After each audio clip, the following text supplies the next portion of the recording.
قرآن پاک میں اللہ نے بنی اسرائیل کے ولیوں کا ذکر کیا، پہلی امتوں کے ولی۔ یہ جو میں نے عرض کیا نا کہ کرامات اللہ نے ولیوں کو عزت عطا کی ہے، وہ جو عزتیں دی ہیں ان میں سے ایک عزت یہ ہے کہ کرامت عطا کی ہے۔ کرامت کسے کہتے ہیں؟ کوئی بیمار بندہ ڈاکٹر کے پاس گیا ہے، ڈاکٹر سے دوائی لی ہے، 5-6 دن دوائی استعمال کی ہے، بیماری دور ہو گئی، شفا مل گئی، آپ اسے کرامت کہیں گے؟ بھئی ڈاکٹر کی کرامت ہے، اس نے دوائی دی ہے میں ٹھیک ہو گیا ہوں؟ نہیں۔ جہاں اسباب نظر آئیں، جہاں امور عادیہ میں کام ہو رہا ہو، اسے کرامت نہیں کہیں گے۔ کرامت یہ ہے کہ ایک مریض آیا ہے فقیر کے پاس، اللہ والے نے دم کیا ہے، مرض دور ہو گیا، وہاں بظاہر اسباب نہیں نظر آ رہے، عقل حیران ہے کہ بظاہر کوئی اسباب نہیں۔ یہ کرامات قرآن مجید سے ثابت، پہلی امتوں کے ولیوں کو اللہ نے کرامات عطا فرمائی۔ بی بی مریم ولیہ ہیں، حضرت عیسیٰ کی پیدائش کا وقت قریب ہے، بی بی مریم کو بھوک لگی ہے، آبادی سے باہر ہیں، کھجور کے خشک تنے کے پاس بیٹھی ہیں، اللہ کریم نے فرمایا وَهُزِّي إِلَيْكَ بِجِذْعِ النَّخْلَةِ تُسَاقِطْ عَلَيْكَ رُطَبًا جَنِيًّا، اے میری بندی کھجور کے خشک تنے کو ہاتھ لگا کے ہلا، کھجور کے خشک تنے کو ہاتھ لگا کے ہلانا تیرا کام ہے، تازہ پھل گرا دینا میرا کام۔ حضرت بی بی مریم نے کھجور کے خشک تنے کو ہاتھ لگایا ہے، ہلایا ہے، ہاتھ ابھی واپس نہیں آیا، تازہ پھل گرنے لگ گیا۔ اب دیہاتی ماحول ہے، بات سمجھانا مشکل نہیں ہے، ماہرین زراعت سے پوچھیں کھجور کا خشک درخت اس کو ہرا کرنے کے لیے کتنا وقت چاہیے، پھر اس پہ پھل لگے، پھل کچا ہے، پکنے کے لیے کتنا وقت چاہیے؟ ایک لمحے میں یہ کام ہو سکتا ہے کہ خشک درخت ہرا ہو جائے، پھل لگ جائے، پھل پک جائے اور پھل گرنے بھی لگ جائے، اور وقت کتنا لگا ہے؟ بس ہاتھ رکھ کے ہاتھ واپس لائے۔ یہ کرامت اللہ نے بی بی مریم کو عطا فرمائی۔ اچھا، اللہ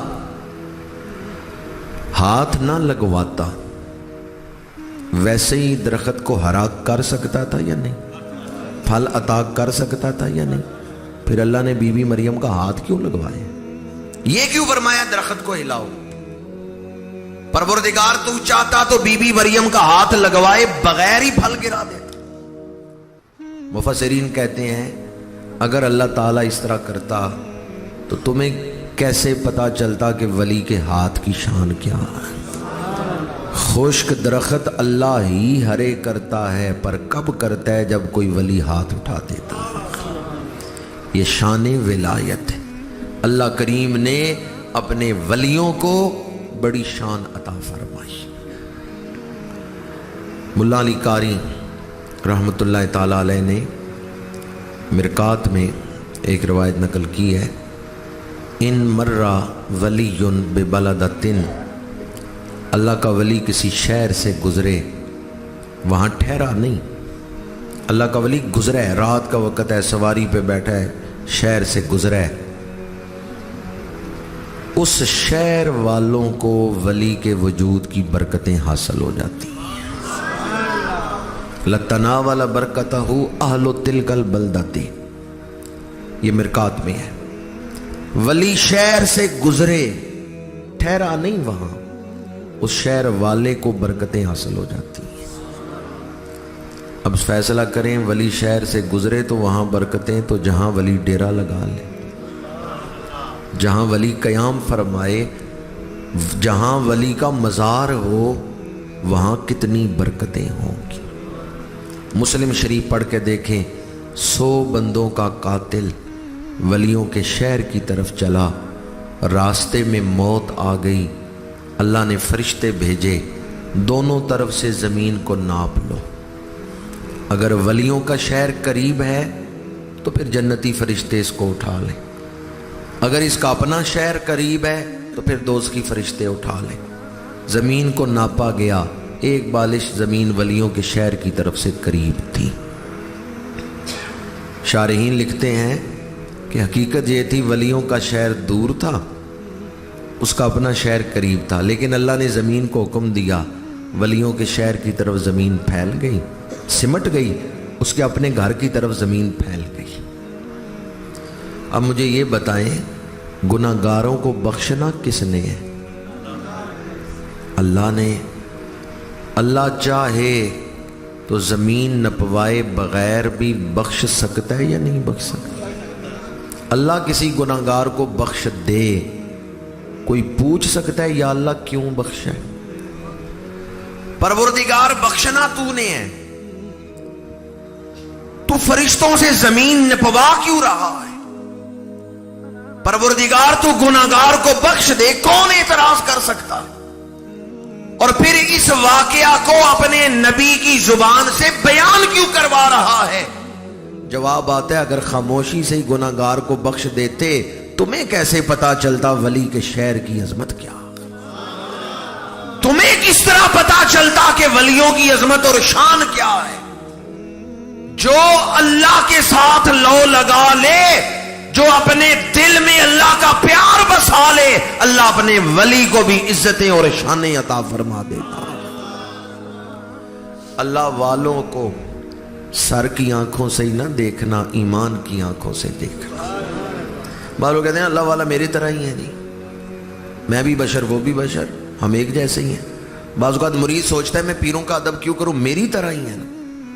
مولانا روم نے مثنوی شریف میں لکھا ہے انسان افضل ہے یا پتھر افضل ہے؟